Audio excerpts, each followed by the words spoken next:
Nancy, Meurthe-et-Moselle, été 85.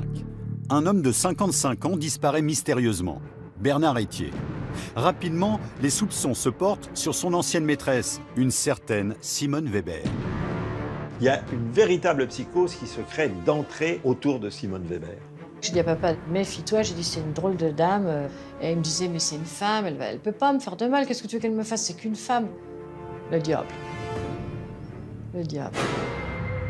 Une femme présentée par certains comme machiavélique. Et que la justice soupçonne bientôt d'avoir également empoisonné son précédent compagnon, Marcel Fixard, pour s'approprier son héritage. Compte tenu de la disparition de Bernard Etier et de la mort subite de Marcel Fixard, on se dit, elle a tué tout le monde. Elle n'est pas comme les autres, Simone Weber. On a dit c'est une petite mémère à confiture. Absolument pas. Non seulement elle a réponse à tout, mais c'est une acrobate de l'audition. Elle retombe sur ses pieds comme un chat qu'on jette du 6e étage. Arrêtée et incarcérée, elle nie farouchement les faits et contredit un par un les arguments de l'accusation. Mais face à elle, il y a un juge d'instruction coriace, Gilbert Thiel. Il ne faut quand même pas nous prendre pour des imbéciles. On comprenait bien une volonté de dissimulation, d'éléments, de preuves que l'on cherchait vainement depuis le début de l'été. Alors, veuve noire manipulatrice ou victime d'une monumentale erreur judiciaire? Entre le magistrat et Simone Weber s'engage un bras de fer qui va passionner la France entière. On vous a appelé la diabolique, ça vous fait quelque chose? Ceux qui m'ont appelé comme ça sont sans doute eux-mêmes des diaboliques. Aujourd'hui, plus de 30 ans après les faits, Simone Weber continue de clamer son innocence. À 86 ans, en exclusivité pour Chronique criminelle, celle que les médias ont surnommée la diabolique de Nancy livre ses confidences sur cette affaire hors du commun. Vous vous rendez compte? Découper avec une machine un homme pour qui on a de l'affection. Non, mais il faut être vraiment pourri pour dire des choses pareilles. Je comprends pas. Septembre 1985, à Poincy, en région parisienne. Une valise est découverte par un pêcheur dans un bras de la Marne. À l'intérieur, un tronc humain en état de décomposition. Cette découverte macabre va brutalement relancer l'un des feuilletons criminels les plus retentissants de ces dernières décennies. Une affaire qui commence quelques mois plus tôt dans l'est de la France. Maxéville, dans la banlieue de Nancy.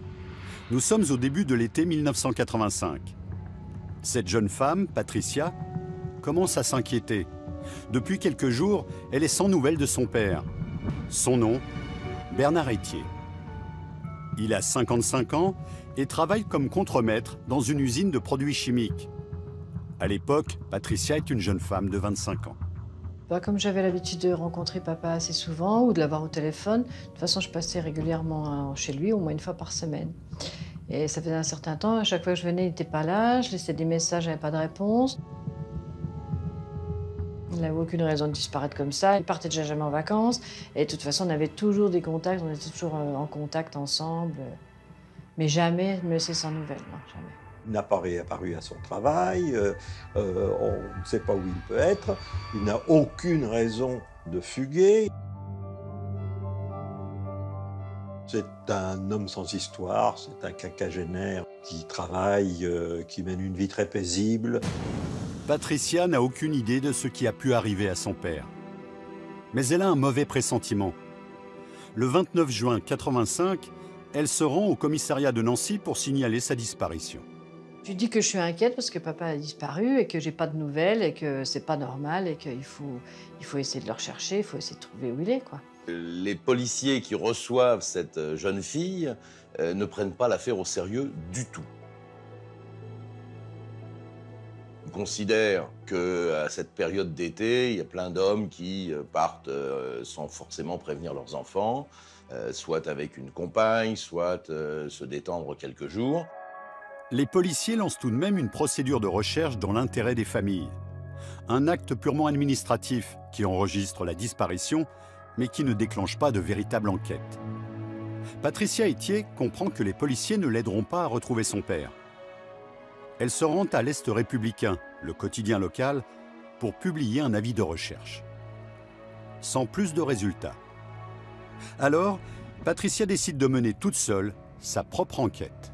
Et elle va faire finalement le travail qu'auraient dû faire les policiers, c'est-à-dire qu'elle va se rendre au domicile de son père et entendre les voisins, faire une enquête de voisinage. Les dernières personnes qui ont vu Bernard Etier sont des voisins qu'ils connaissent très bien et qui assistent à une scène assez étonnante.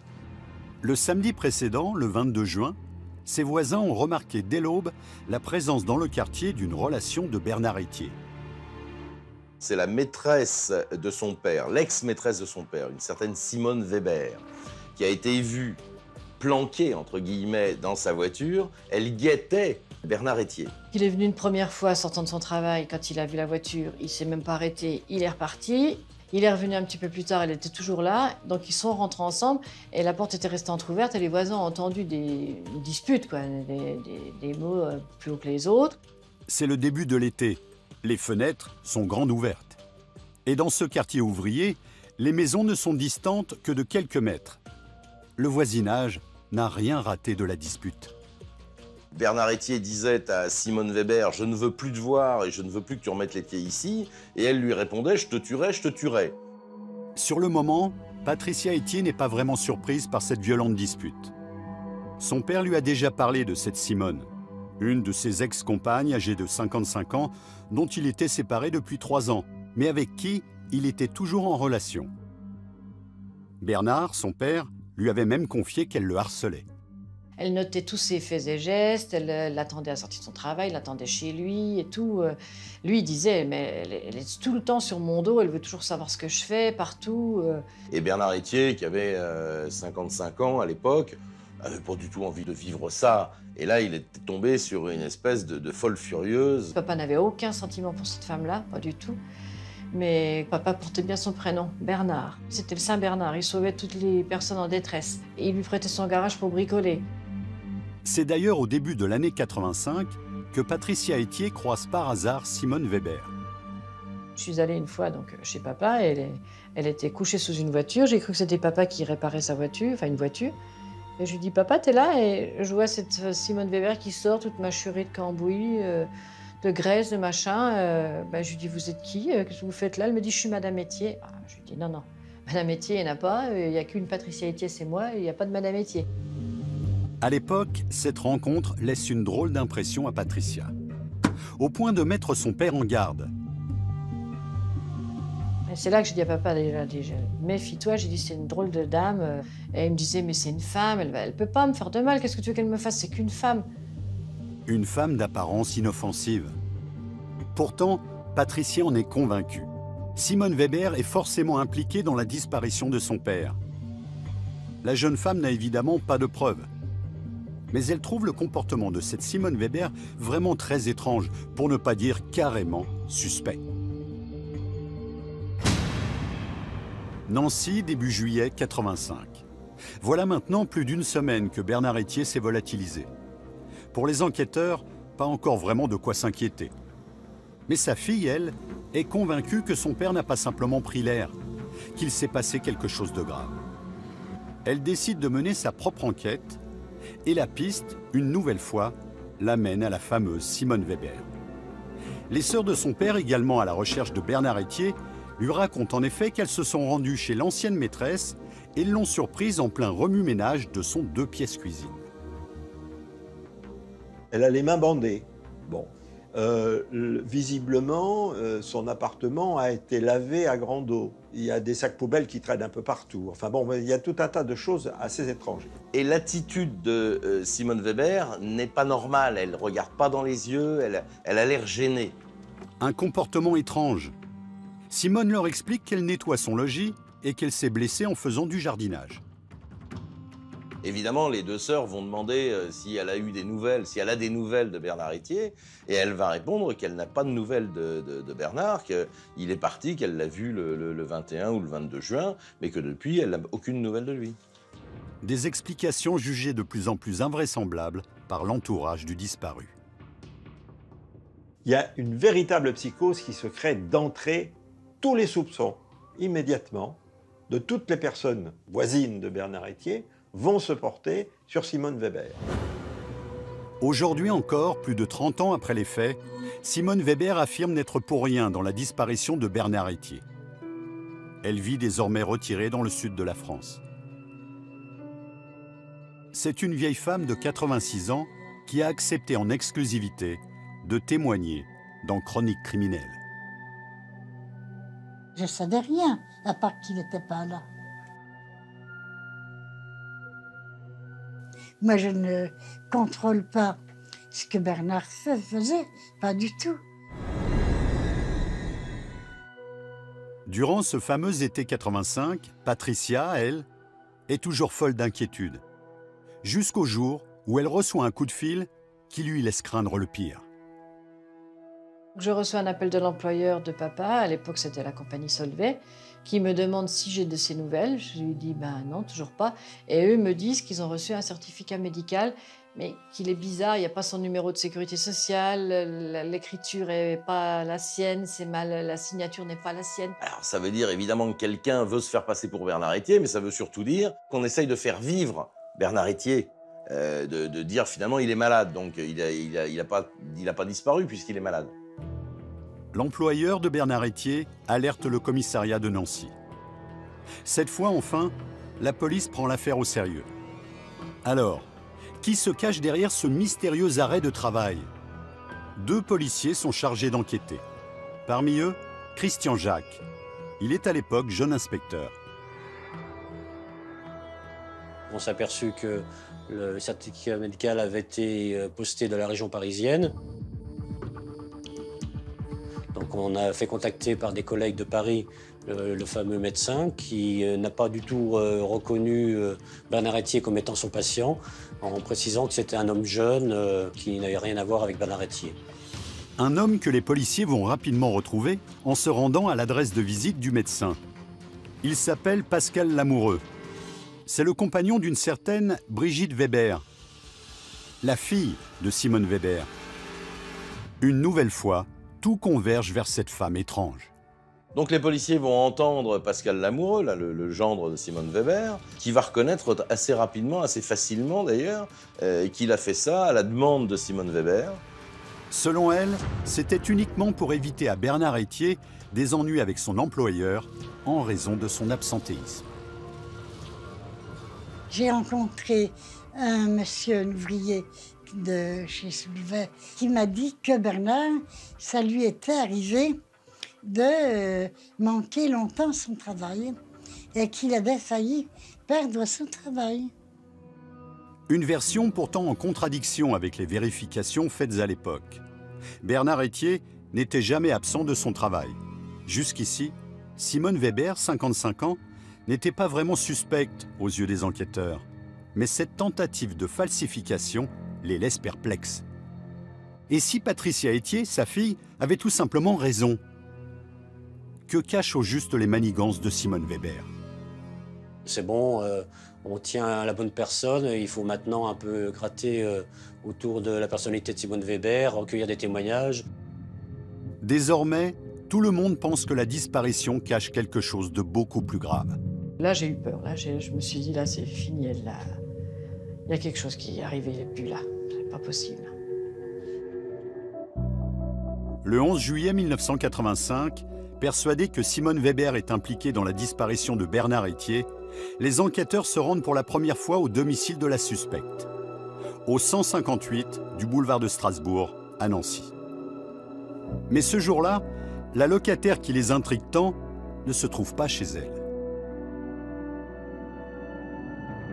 Au contraire de Bernard Etier, Simone Weber est très mal vue par ses voisins parce qu'elle ne parle déjà à personne. Elle a l'air de se prendre un petit peu au sérieux, elle se croit un petit peu supérieure aux autres. C'est quelqu'un qui s'engueule sans arrêt avec tout le monde, qui entretient les plus mauvais rapports avec tous ses voisins pour des histoires de corde à linge, des histoires de bruit. Elle a tout simplement une mauvaise réputation.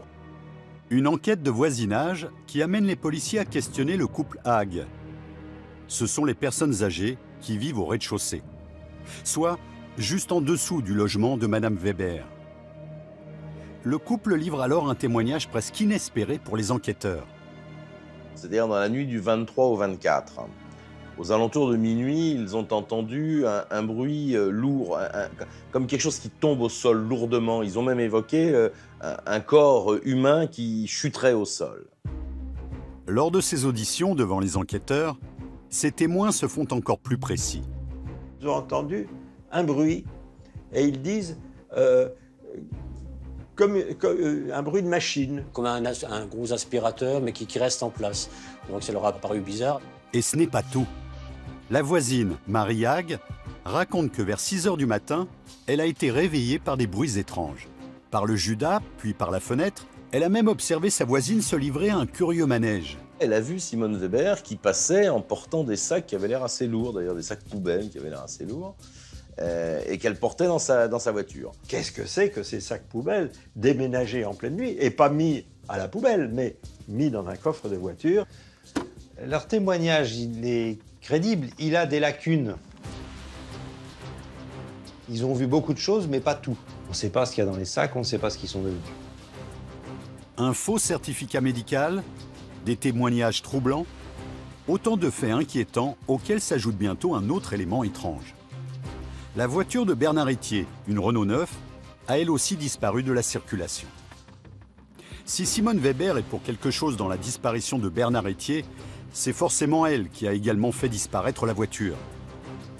En cet été 85, les soupçons convergent vers Simone Weber. Mais les policiers sont loin d'imaginer qu'entre eux et la vieille dame, ce n'est que le début d'un rocambolesque bras de fer qui va durer plusieurs années. Où est donc passé Bernard Etier? L'homme, âgé de 55 ans, a maintenant disparu depuis 3 semaines. Le dossier est confié au juge Gilbert Thiel, un magistrat aussi tenace que méticuleux. Pour lui aussi, tout laisse à penser que cette affaire cache autre chose qu'une simple disparition. On présume, mais que Bernard Etier a disparu définitivement et qu'il ne va pas réapparaître miraculeusement dans le paysage. On vérifie ses éventuels débits de carte bleue, il n'y en a pas. Bernard Etier ne donne signe de vie nulle part dans ses lieux de vie habituels. Très vite, la famille Etier met la pression sur le juge. Patricia réclame l'arrestation de Simone Weber. Il y a quand même déjà des éléments qui prouvent quand même que voilà, elle est dans le truc. Mais et pourquoi on ne va pas plus loin? Pourquoi on ne dit pas voilà, maintenant c'est vous? Je ne sais pas. Les soupçons sont une chose, il faut un minimum de commencement de preuves. On n'avait rien, on n'avait pas la voiture, on n'avait pas de cadavre, donc ça ne servait à rien d'interpeller Simone Weber tout de suite. Les instructions que je donne, je le rappelle, sont on n'interviendra pas tant qu'on n'aura pas localisé la voiture. Le juge Thiel en est persuadé. La voiture de Bernard Etier, une Renault 9 de couleur bleu marine, constitue la clé de l'enquête. Il soupçonne Simone Weber de l'avoir dissimulée pour accréditer la piste du départ volontaire. Les policiers sont chargés de surveiller ses moindres faits et gestes. Et ce, 24 heures sur 24. Mais la suspecte leur paraît constamment sur ses gardes. Un jour, on la suivait, et là, elle s'arrête brusquement devant la fac de pharmacie. Elle descend, puis hop, elle monte, elle se cache dans le hall d'entrée. Il y avait des parois vitrées, puis là, on s'est aperçu qu'elle nous observait. Alors, je suis restée pas longtemps, quand je suis redescendue, la fameuse voiture était là, derrière moi. Elle nous repère assez rapidement, mais il faut dire qu'à l'époque, l'administration police nous avait doté d'une 4L de service avec une grande antenne de transmission au milieu, ce qui fait que c'était pas le véhicule passe-partout pour faire des filatures. Pour autant, pas question de relâcher leur surveillance. Insaisissable personnage que cette Simone Weber. Au volant de sa voiture, elle va balader les enquêteurs de jour comme de nuit. Les policiers vont de surprise en surprise avec Simone Weber. Elle vit la nuit, elle utilise 3 identités différentes, elle a 3 domiciles dans lesquels elle passe assez régulièrement. Une mamie comme ça, si vraiment elle agit comme ça, c'est qu'elle a quelque chose à se reprocher. Septembre 85. Après des semaines à jouer au chat et à la souris, toujours aucun élément concret. Les policiers sont au bord du découragement. Simone Weber ne les a pas conduits jusqu'à la voiture de Bernard et elle se montre beaucoup trop méfiante. Seule solution désormais, pour espérer la confondre, les écoutes téléphoniques. Septembre 85. Ils interceptent une drôle de conversation entre Simone et sa sœur Madeleine, qui vit à Cannes, sur la Côte d'Azur, à 900 km de Nancy. Elle parle de la petite qu'il faut surveiller, la petite qui a des problèmes à l'école. À un moment, on surprend une conversation où elle dit « la petite a changé d'école » et elle parle de Bernadette. Je dis, tiens, c'est quand même bizarre, Bernadette, on ne connaît pas Bernadette dans son entourage. Et en fait, les policiers pensent que la petite qui a changé d'école est Bernadette. Il s'agit de la voiture de Bernard Etier. Il ne faut quand même pas nous prendre pour des imbéciles. On comprenait bien une volonté de dissimulation d'éléments, de preuves que l'on cherchait vainement depuis le début de l'été. Le 29 septembre 85, nouvelle conversation encore plus troublante. Et là, ils sont assez surpris d'entendre Simone dire à sa sœur ou donner à sa sœur une combinaison de chiffres qui correspondent a priori à un jeu de loto. On s'est dit, tiens, c'est bizarre, ça correspond plutôt à une cabine téléphonique. On fait identifier le numéro. C'était la cabine téléphonique publique qui était en bas du domicile de Madeleine Weber à Cannes. La cabine est placée sur écoute. Les enquêteurs apprennent que la sœur de Simone a rendez-vous dans une agence immobilière. Il ne leur reste plus qu'à la suivre. Une fois que Madeleine Weber est sortie de l'agence, les policiers vont interroger l'employé. Et là, l'employé ne connaît pas de Madeleine Weber. Elle connaît une Madame Chevalier.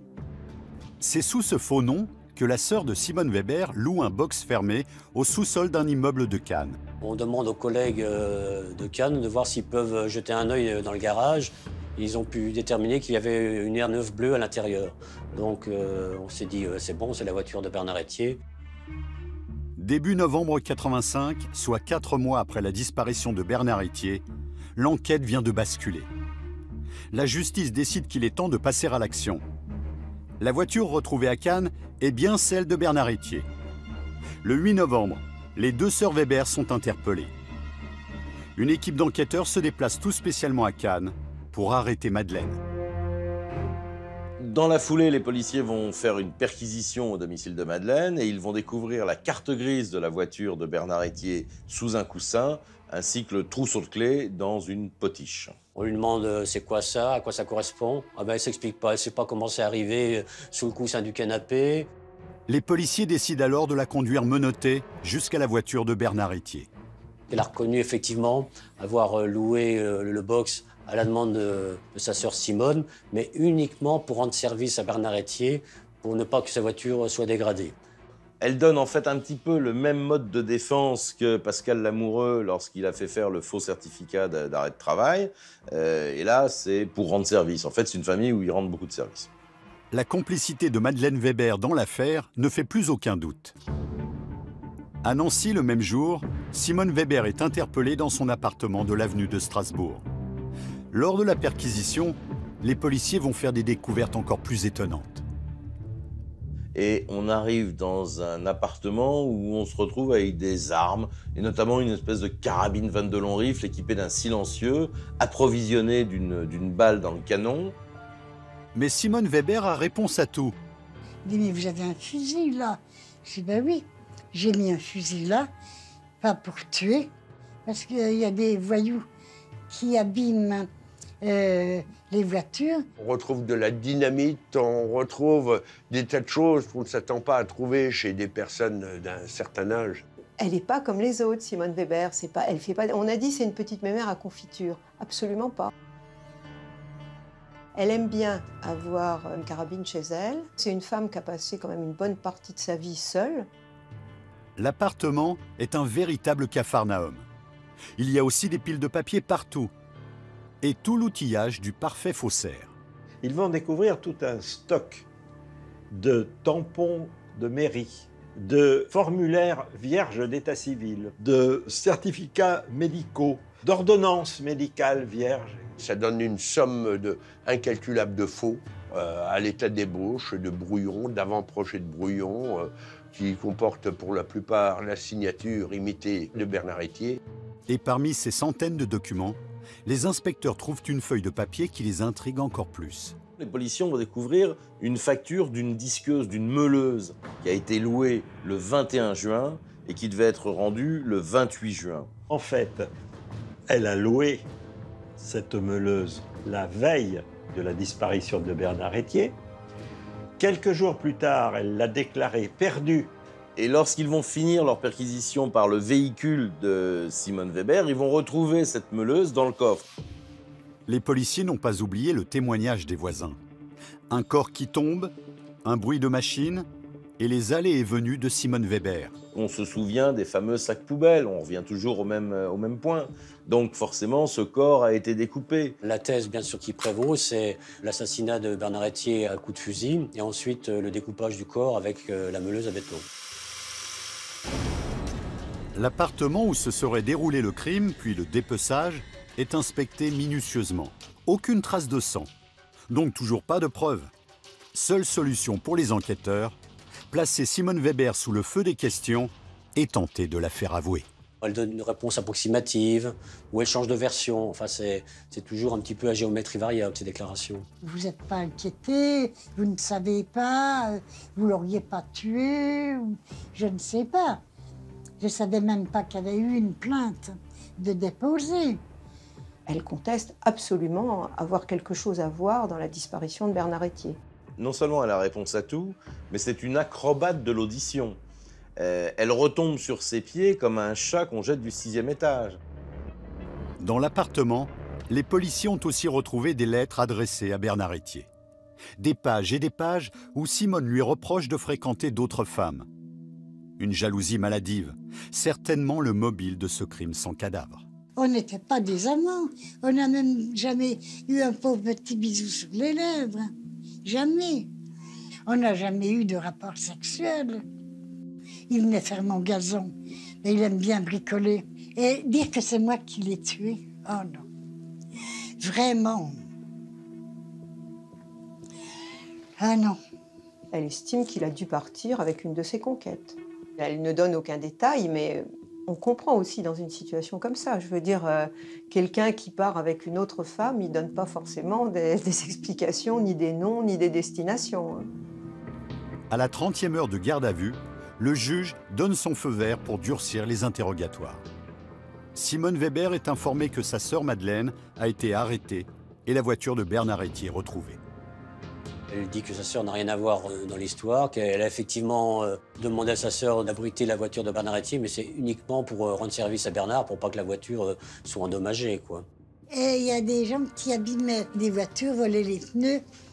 Alors, je dis, je ne vais pas laisser sa voiture risquer d'être abîmée. Elle est tout à fait susceptible d'avoir des idées comme ça. Ça paraît...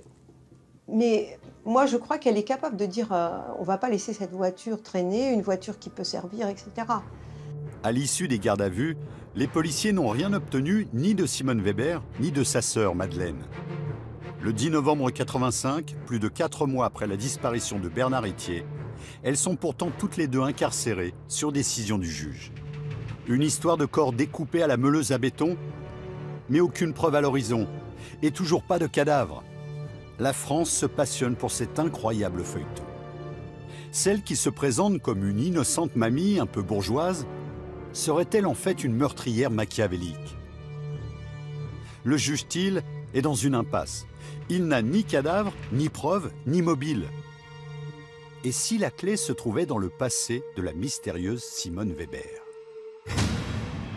Simone Weber est née en 1929 dans la Meuse. Elle est issue d'une famille ouvrière de 5 enfants.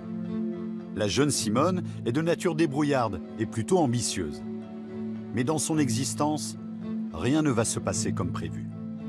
Parce qu'elle était jeune fille, elle n'a pas pu accéder au métier qu'elle souhaitait exercer parce qu'elle a été assez gravement malade.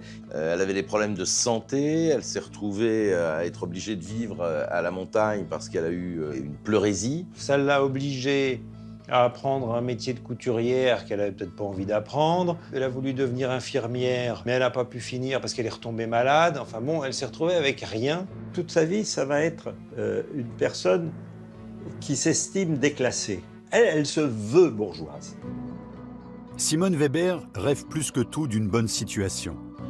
À 18 ans, elle rencontre un homme avec lequel elle aura 5 enfants. Mais assez vite, l'histoire d'amour vire au cauchemar conjugal.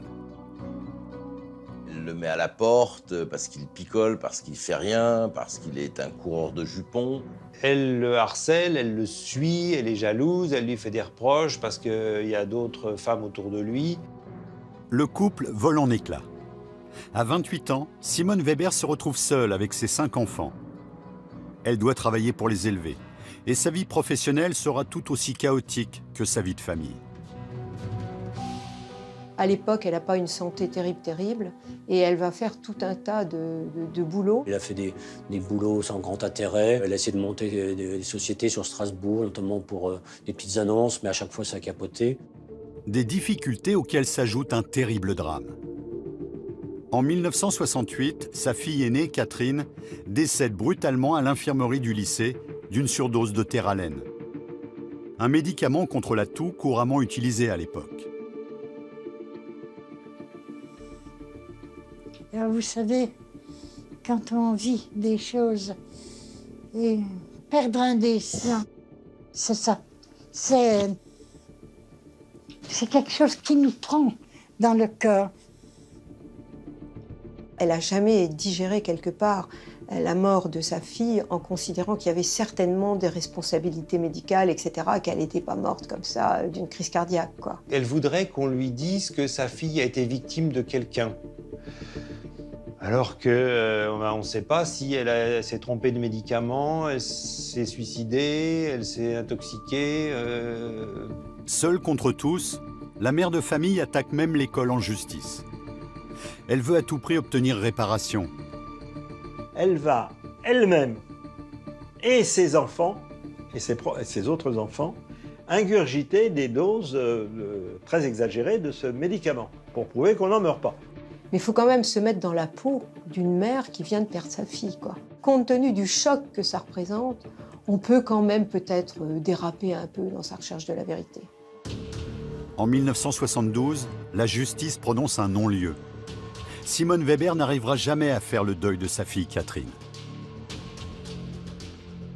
4 ans plus tard, ses autres enfants partis de la maison, elle se décide à répondre à une annonce matrimoniale. Marcel Fixard a 77 ans, il a passé une petite annonce. Il cherche finalement une femme célibataire, sans enfant et grosso modo de son âge. M. Fixard avait un profil d'ancien militaire, sous-officier à la retraite, quoi. Voilà. N'essayez pas de trouver une femme plus jeune que lui ou quelque chose comme ça. C'était vraiment une proposition sérieuse. Simone Weber n'a que 47 ans. Elle ne répond à aucun des critères de l'annonce. Mais pour correspondre aux exigences de Marcel Fixard, elle va se créer un nouveau personnage. Elle va mentir sur son âge, mentir sur ses enfants, mentir sur son état matrimonial. Elle s'affuble d'une perruque grise ou blanche pour passer pour plus vieille qu'elle n'est en réalité. Et il va se présenter comme étant professeur de philosophie à la retraite, ce qui est extraordinaire. Elle a de la chance, personne ne l'interroge jamais sur ses connaissances en philosophie. C'est une comédienne hors pair, même dans les situations les plus tragiques. Comme en 1977, lorsqu'elle apprend le décès brutal de l'un de ses fils. Alors qu'elle est chez Marcel Fixard, sa sœur Madeleine vient lui annoncer la mort de Philippe. Il n'a pas supporté l'idée d'aller faire ce service militaire et il se suicide dans sa voiture d'une balle en plein cœur. Seulement voilà, Simone Weber avait dit à Marcel Fixard qu'elle n'avait pas d'enfant. Et là, elle est un peu coincée, mais elle tient le coup et elle explique que c'est son neveu qui est mort. Et le 10 mai 1980, le drame s'invite de nouveau chez Simone Weber. Son compagnon Marcel Fixard, 80 ans, succombe à une crise cardiaque. À l'époque, cette disparition brutale n'éveille aucun soupçon. Mais 5 ans plus tard, en fouillant le passé de Simone Weber, les policiers vont faire ressurgir un secret jusque-là bien gardé. Une nouvelle piste qui va renforcer les soupçons pesant sur la mystérieuse Simone Weber. Nancy, fin 1985. Les policiers qui enquêtent sur la disparition de Bernard Etier s'intéressent aux circonstances qui entourent la mort de Marcel Fixard, le précédent compagnon de Simone Weber, 5 ans plus tôt. Ils cherchent d'éventuels éléments suspects. Ils n'auront pas longtemps à attendre. Car aux obsèques du vieil homme, Simone Weber avait fait sensation. La famille Fixard apprend le mariage au lendemain de sa mort dans la boutique des pompes funèbres. Elle dit oui, je suis Madame Fixard. Alors tout le monde tombe des nues. On découvre que Marcel Fixard donc, s'était marié avec Simone Weber. En plus, non pas à Rozières-aux-Salines, où il habitait, mais à Strasbourg. Donc c'était effectivement étrange. Alors que Simone Weber est toujours en détention provisoire dans le dossier Étier, les policiers se rendent sur place pour en avoir le cœur net. Curieusement, les employés de la mairie, l'officier d'état civil, ne reconnaissent pas du tout Marcel Fixard comme étant le marié. Évidemment, les policiers ont compris que c'était un faux mariage, un mariage truqué, et qu'il y avait probablement un figurant qui avait pris la place et l'identité de Marcel Fixard. Et la signature de ce figurant-là était une signature d'analphabète qui ne ressemblait pas de près ou de loin à la signature de Marcel Fixard. Mais Simone Weber n'en démord pas. Son mariage a été célébré le plus légalement du monde. Non, non, non, non. C'était pas un faux mariage du tout, du tout. Tout le monde me disait, marié avec un militaire, vous auriez une belle pension. Mais mariez-vous. Simone Weber avait aussi fait appel comme témoin à une ancienne connaissance qui habitait sur Strasbourg, une ancienne collègue de travail. Bizarrement, la veille du mariage, Simone Weber avait débarqué chez elle en lui demandant d'être témoin de son mariage. Et puis elle non plus n'avait pas reconnu sur les photos Marcel Fixard. La manipulation laisse craindre le pire aux enquêteurs. Simone Weber, elle, conteste envers et contre tout. Et elle a dit, je ne le reconnais pas, c'est pas l'homme-là. Il y avait sa déposition. Moi, je sais que je ne reconnais pas les gens que souvent, que j'ai déjà vus. C'est une espèce de chasse aux sorcières quand même. On va farfouiller dans vos passés, vos relations, voire vos pensées, pour vous dire vos pensées, vos intentions, tout ça c'est coupable, quoi. Un mariage qui n'était qu'une grossière mise en scène. Un décès de plus en plus suspect. Et si Simone Weber avait aussi éliminé un précédent compagnon pour capter son héritage 5 ans plus tôt. L'enquête sur le volet Marcel Fixard s'accélère. Les policiers épluchent la succession du défunt. Ils découvrent qu'à l'époque, en 1980, Simone Weber était bel et bien sa seule et unique héritière. On a été faire un testament, tous les deux ensemble. On avait chacun une maison, qu'en cas de décès, on héritait de la maison, enfin des biens. Mais quelques semaines avant sa mort, Marcel avait modifié son testament au profit d'un neveu. C'est en se rendant chez le notaire, après son décès, que Simone Weber apprend la fâcheuse nouvelle. Et Simone Weber, 3 jours après, revient chez le notaire en disant « Ah non, non, non, j'ai fouillé et j'en ai trouvé un qu'il a fait 3 jours avant sa mort et c'est moi qui hérite de tout. » Simone Weber donc, a refait un testament dont on a retrouvé des ébauches au cours des perquisitions. Donc elle a changé le testament en sa faveur, elle a modifié les dates, les noms. Qu'est-ce que ça prouve? Rien du tout. Sauf que là, encore, ça noircit le tableau. Ça donne l'impression d'une bonne femme capable, non pas de tout, mais de beaucoup de choses, quoi. Pour les enquêteurs, en revanche, il s'agit bien d'une machination orchestrée par Simone Weber. Et le mobile ne fait plus aucun doute. L'appât du gain. Simone Weber, à l'époque, qui n'a jamais eu d'activité professionnelle très stable, est en grande difficulté financière. Il fallait que Marcel Fixard disparaisse pour qu'elle puisse récupérer ses biens. C'est bingo, Marcel Fixard a une maison, c'est pas une maison de luxe, mais enfin, à Rozières-aux-Salines, elle va toucher sa pension de reversion, comme veuve Fixard. Il a quelque argent et elle capte l'intégralité de la succession de Marcel Fixard. On essaie de faire croire qu'elle se trouve des compagnons pour les plumer, voilà. C'est ça l'idée qu'on veut faire passer. C'est le juge Thiel qui se met dans l'idée qu'elle a tué Marcel Fixard. Le juge Thiel manque toujours de preuves. Comment Simone Weber aurait-elle pu provoquer la mort de Marcel Fixard? Le 10 décembre 1985, le juge fait procéder à de nouvelles perquisitions dans ses différents domiciles. Les policiers, au cours de leur perquisition, vont retrouver 2 ordonnances. 2 ordonnances de digitaline, qui est un produit qui, à haute dose, peut provoquer un arrêt cardiaque. À chaque fois, les ordonnances sont datées, l'une de la veille de la mort de Marcel Fixard, l'autre de la veille de la disparition de Bernard Étier. Désormais, Simone Weber n'est plus soupçonnée d'un, mais de 2 assassinats. Surtout qu'à Rozières-aux-Salines, autour de l'ancien domicile de Marcel Fixard, les policiers recueillent des confidences qui leur laissent croire qu'elle pourrait être une empoisonneuse. On a vu des témoignages aussi de voisins qui disaient que quand Simone Weber était avec Marcel Fixard, souvent il ne se sentait pas bien, il avait des problèmes, il était pas en forme. Dès qu'elle partait, il allait beaucoup mieux. On a toute une séquence là qui laisse à penser que la mort de Marcel Fixard a peut-être été provoquée, mais on n'a pas la preuve absolue. Et c'est là d'ailleurs que va surgir l'ombre de Marie Bénard et qu'elle va devenir l'empoisonneuse de Nancy. À cette époque, Marie Bénard est encore dans toutes les mémoires. Accusée après-guerre d'avoir empoisonné 12 personnes, elle avait finalement été innocentée. Alors, Simone Weber serait-elle la nouvelle Marie Bénard? La question est à la une de tous les médias. Incarcérée à Nancy, depuis sa cellule, Simone Weber reste plus combative que jamais. Elle attaque les journaux en diffamation, exige des droits de réponse, s'estimant victime d'une seule chose, la calomnie. J'aurais empoisonné, là, 3 semaines après être mariée. Non, mais il faut être vraiment pourri pour dire des choses pareilles. Mais ça fait bavarder les gens, et des gens de village. La Rosière, c'est une boîte à commérage.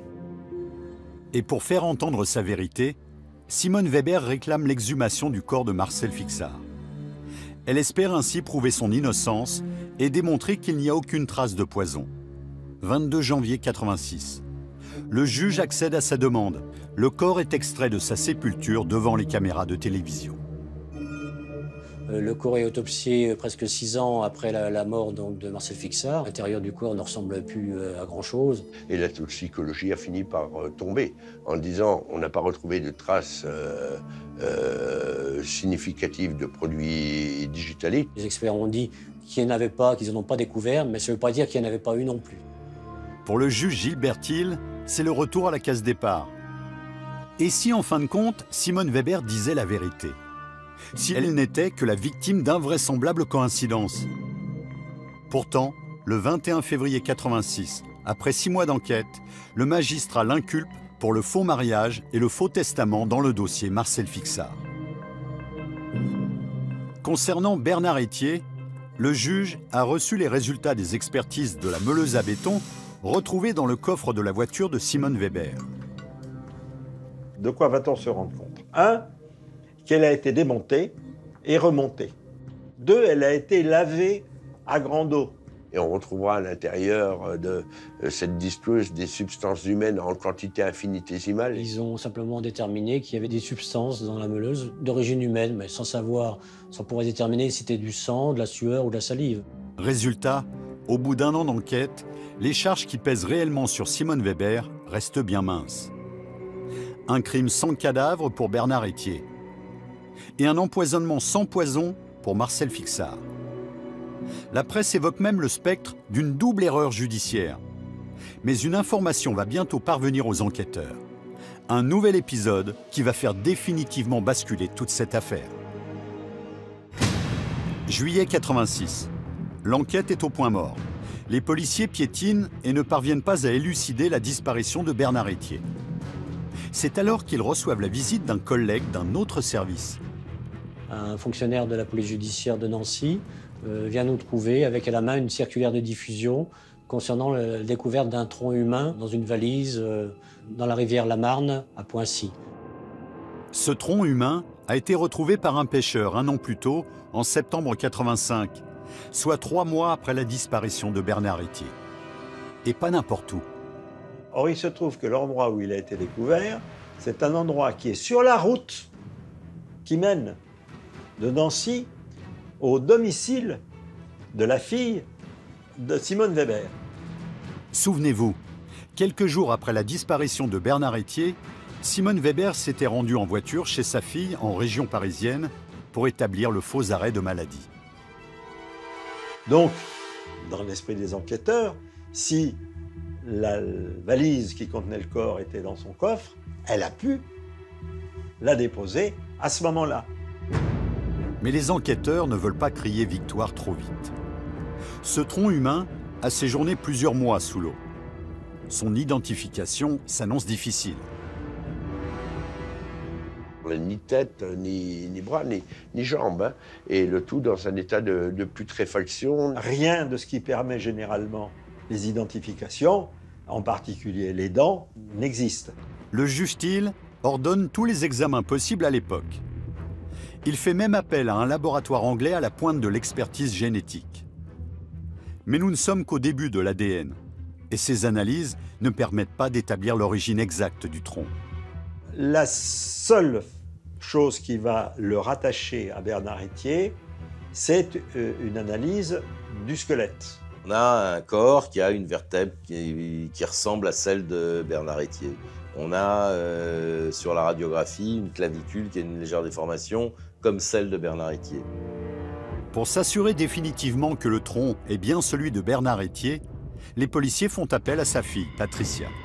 Je suis convoquée par la police pour voir si je reconnaîtrais la valise en question. La valise, je l'ai bien reconnue parce que papa en avait acheté deux, les deux identiques. Et donc, c'était bien une de ces valises qu'il avait là. Là, quand j'ai reconnu la valise et tout, j'ai dit là, c'est fini.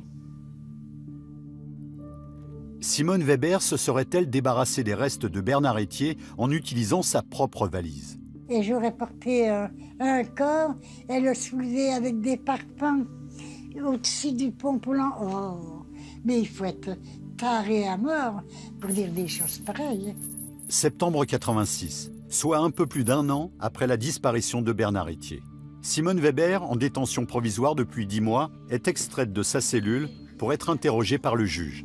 Au tribunal, les tête-à-tête entre Gilbert Thiel et la redoutable Simone Weber virent à la guerre des nerfs. À la sortie de son cabinet, la bonne dame de Nancy ne se prive pas pour le discréditer à la télévision. Quand on accuse les gens de couper les bras, les jambes, etc., eh bien, il faut au moins le prouver, et il refuse de le prouver, alors c'est un assassin moral, c'est un bandit. Il y a des moments aussi où ça chauffait.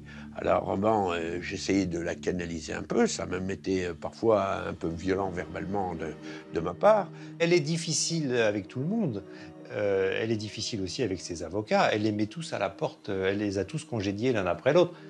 Simone Weber et le juge Thiel se livrent désormais un bras de fer médiatique sans merci. On vous a appelé la diabolique, ça vous fait quelque chose? Ceux qui m'ont appelé comme ça sont sans doute eux-mêmes des diaboliques. Mais ce que le public ignore à ce moment-là, c'est que les enquêteurs ont relevé un indice avec le tronc de Bernard Etier, un indice qui va faire toute la différence.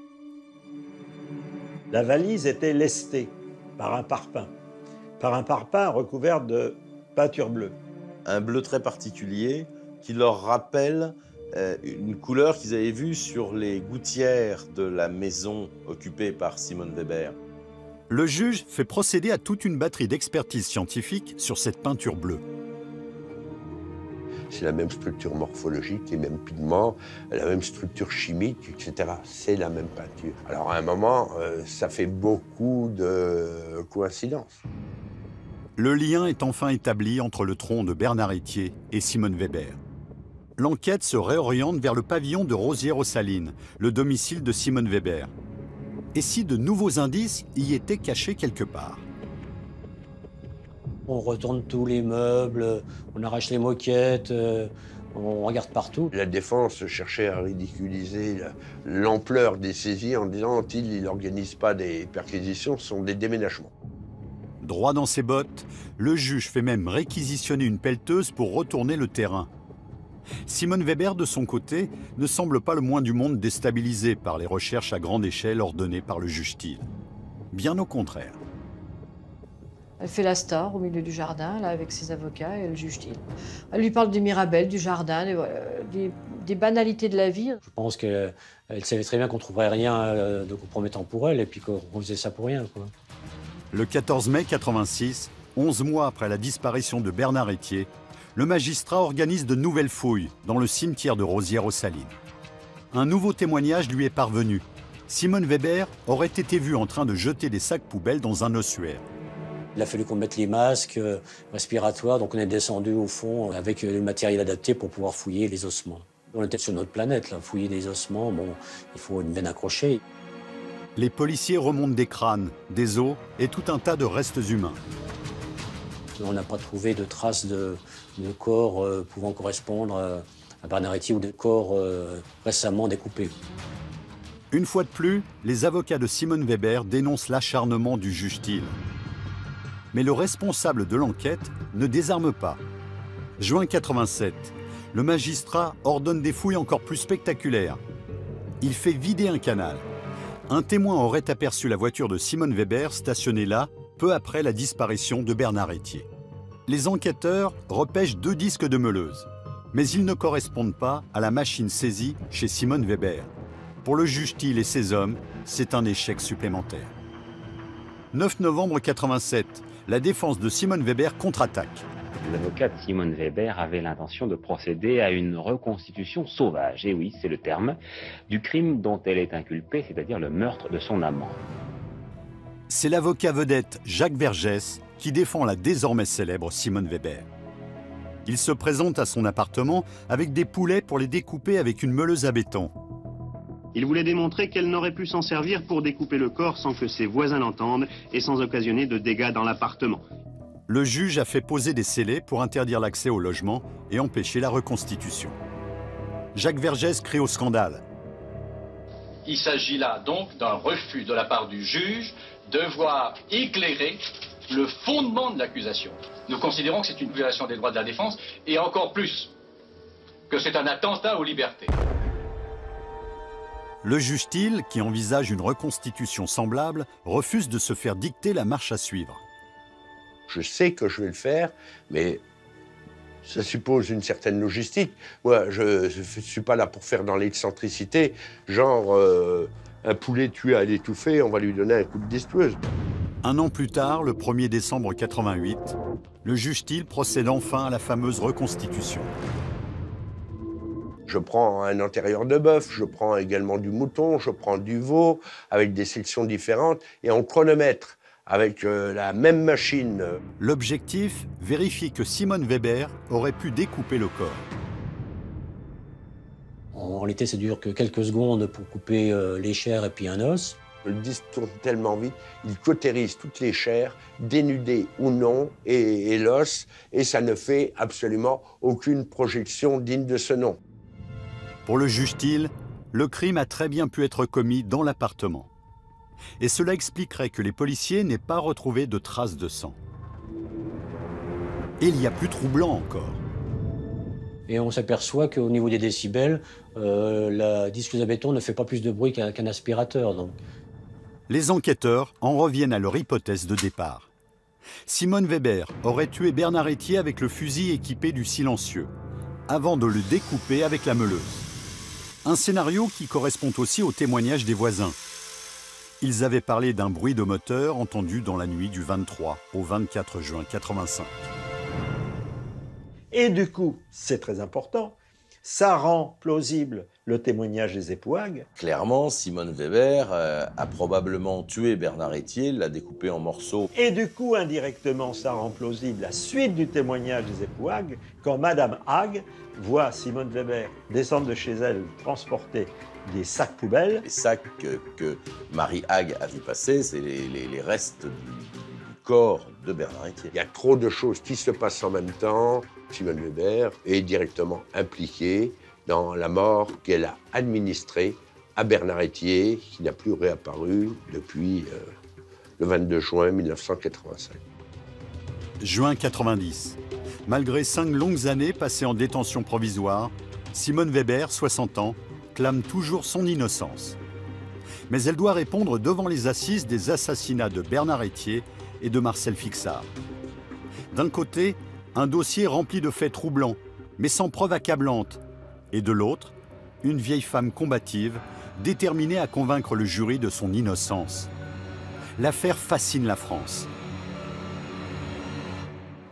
Le 27 janvier 91, le procès de Simone Weber s'ouvre devant la cour d'assises de Meurthe-et-Moselle. C'est un véritable événement médiatique. La salle d'audience est pleine à craquer. Dans le box, l'accusée Simone Weber fait sensation. Et là, elle est arrivée, elle, toute pimpante, hein, mise en pli toute fraîche, petit chemisier blanc, la petite croix autour du cou, la Sainte Vierge, quoi. Elle est très calme, très sûre d'elle. Elle regarde les gens avec un regard, un regard bleu perçant. Le diable. Le diable. Et vous pouvez pas Rester, maintenir son regard, c'est baisser les yeux avant. Hein. D'entrée, Simone Weber veut s'assurer la maîtrise des débats. Elle a récusé elle-même les jurés. C'est immense, quoi. Je veux dire, je lui ai dit, il ne faut pas faire ça, c'est du suicide. Ah ben, elle l'a fait quand même. Il paraît que je ne laissais pas la parole à mes avocats. C'est pas vrai. Quand ils me disaient, vous, Madame Weber, ben, je disais ce que j'avais à dire. Moi, j'aurais préféré qu'elle n'ajoute rien. Elle va mener son procès à la baguette. Mais alors, parfois en insultant les témoins. Pour Patricia Etier, les 6 semaines de procès sont un véritable calvaire. Elle est à bout de force lorsqu'elle s'avance devant la cour pour témoigner. Malheureusement, moi, quand ils m'ont appelé à la barre pour parler, je ne pouvais plus, quoi. J'ai surtout défendu un peu la mémoire de papa, parce que quand on entendait des choses comme on entendait, que c'était un homme à femme et tout, comme j'ai dit, papa était célibataire, faisait de mal à personne, il avait 50 ans, il n'avait plus de petits-enfants à charge. Et je lui dis, en plus de ça, papa n'a jamais pris de vacances. Les seules vacances qu'il a prises, c'est dans la valise qui était là, quoi. La valise de papa, où le tronc avait été dedans, quoi. Donc je dis, voilà, les seules vacances qu'il a prises, c'est là-dedans, dans cette valise. Puis je me suis écroulée, donc je ne sais pas après. La tension est insoutenable. Simone Weber s'écroulera elle aussi juste avant que le jury ne délibère. C'est sur un lit d'hôpital qu'elle apprendra sa condamnation à 20 ans de réclusion criminelle pour le meurtre de Bernard Etier. Mais dans le dossier Marcel Fixard, elle est acquittée au bénéfice du doute. Il paraît que j'ai souri.